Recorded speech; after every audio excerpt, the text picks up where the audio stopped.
What's going on? Mike Pugliese here, co-founder of Automated Coaching Engine, where we partner up with transformational coaches to help them scale their businesses without spending money on platforms like Facebook and Instagram. So in this video, we're going to be talking about, or I'm going to be talking about, how Jay Shetty's, quote unquote, like monk background increased our sales conversions.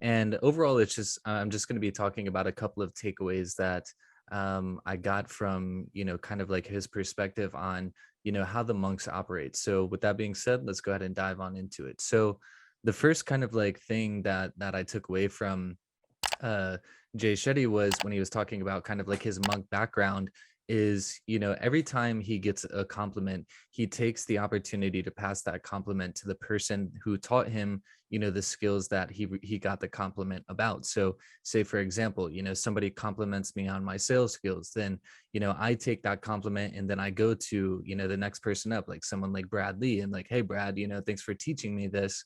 Somebody complimented me on my skills here, and I just wanted to extend my gratitude because you were the one that taught me how to operate in this manner. So basically, it comes down into receiving thanks and passing that gratitude to the next person in line that ultimately showed you the background to compliment. So he spends pretty much all of his time passing the compliments to his monks because he is the way he is from his experience with the monks. So if we can take that same concept into ourselves, we are the way that we are from our mentors, from people that teach us the shit that we know that got us to this place. So it's very important to take that thanks and send it up the ladder. Now, the next point that I want to dive into is, dedicating your time to service. Now, before Jay, goes into, whether it's a podcast or a speaking event, that act is that putting himself on a stage for or platform for, he goes into basically dedicating the time to service. So for example, like in a podcast situation, going into like a 30-second prayer just to basically declare like, hey, the reason that I'm here right now is to serve at the highest level. So while I'm here present on this podcast, I want to serve at the highest level. So that's one of the commonalities of kind of like the monks and how they operate is just their overall perspective of always being of service, and not just when it comes to creating social media content and other shit like that, but also inside of your community. That's like really the monk perspective, is being of service to others inside of your community, for the main fact that the only way that you're going to get your community to grow is by your purpose being of service. So long story short, service to others is always going to be the answer. Like when you feel down about yourself, if you go serve somebody, if you go give somebody your attention, then it's going to put you into a better place. Go try it.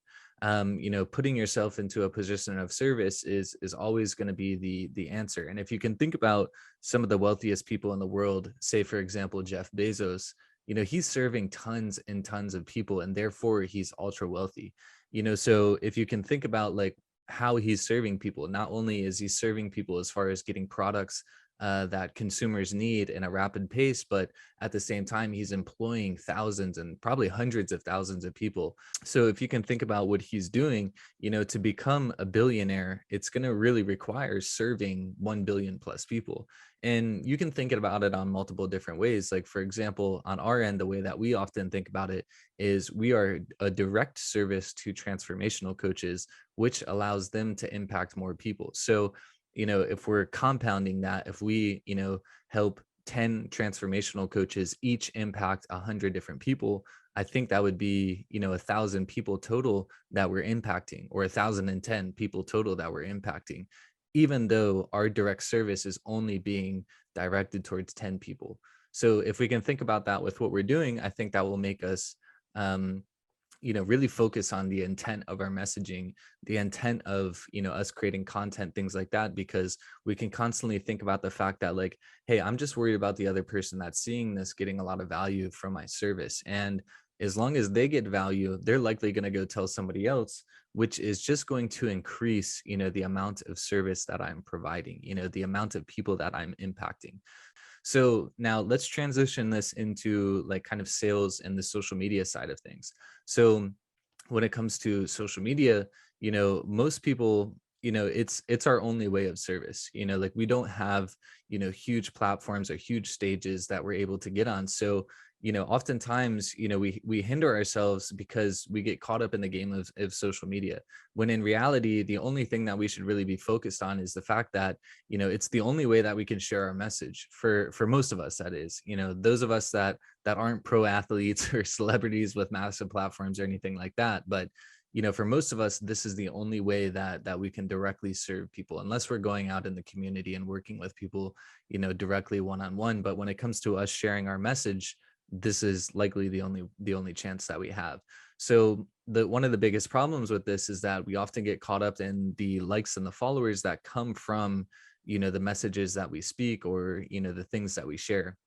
And what we need to do is we need to be in the mindset of human impact, not data impact. So fuck the followers, fuck the likes, just focus on your message impacting the other human, whether it's one person or a million people, directly seeing that video or that piece of content. And just always be in the mind that if I can provide service to at least one person, maybe that one person will go tell somebody else.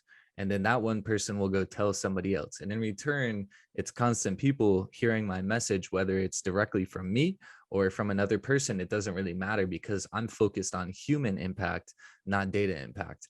And if you're doing it for the likes and follows, you're always going to give up. You must be in the mindset of, doing this for human impact versus data impact, or you will always just burn yourself out and you will never be in the place that you really want to be in. Even if you have a million followers and you're getting 100,000 likes on your post, you're still going to be thinking about, how can I get more? How about 1.1 million? How about 110,000 likes? So we really need to remove that limiting mindset around being attached to the likes and the followers, and really be in the mindset of, doing this for ultimately human impact. Even if it's just one person seeing my message, they might go tell somebody else, and that's just going to increase my appearance. So, like I said, this is kind of going around the fact of creating with the right intentions. If you create with the mindset of, how is this going to impact people, or how is this going to change somebody's thoughts, how is this going to serve somebody, then your creations will actually come to fruition. But, if we create with the mindset of going viral, you're always going to be disappointed. Because what if this doesn't happen? What if we don't go viral? Then we're just flat out, we're positioning ourselves to be disappointed. And whereas if you go in the mindset of, I need to do this at my very best, then you can take the outcome and optimize what you need to do in the future to get the ultimate result that you want. As far as like the service, the human impact. When you put your whole heart into the creation, you will be so happy about what you created that the outcome doesn't even matter. So if we can start to think about that when we're creating content, when we're, taking sales calls, when we're, overall just positioning ourselves at the highest level for, human impact, then we're going to know that we showed up in the best way possible, no matter what the outcome is. And I think this is really important when it comes to a sales situation, because it's ultimately removing yourself from the sale. And that's pretty much like one of the biggest things that hinders sales reps, is the fact that they go into every single deal with the mindset of like, if I don't close this, I'm going to be fucked. And like the reality is that might be the situation for most of us, but it's fine to be in that position, is where I'm getting at. We can't take that into the sale, or it's going to always set us up for failure. And whereas if we can come into every sales situation with the mindset of, hey, I'm here to impact this human, then we're always going to show up for the best way possible and ultimately get the best possible outcome. So with that being said, these are just a couple of things that I took from Jay Shetty's, monk background that ultimately increased our sales conversion. And, to sum it up, it's really focusing on human impact, not data impact. So like I said, again, Mike Poglius, co-founder of Automated Coaching Engine, where we partner up with transformational coaches to help them scale their businesses without spending money on platforms like Facebook and Instagram. Have a good one, everybody. Bye.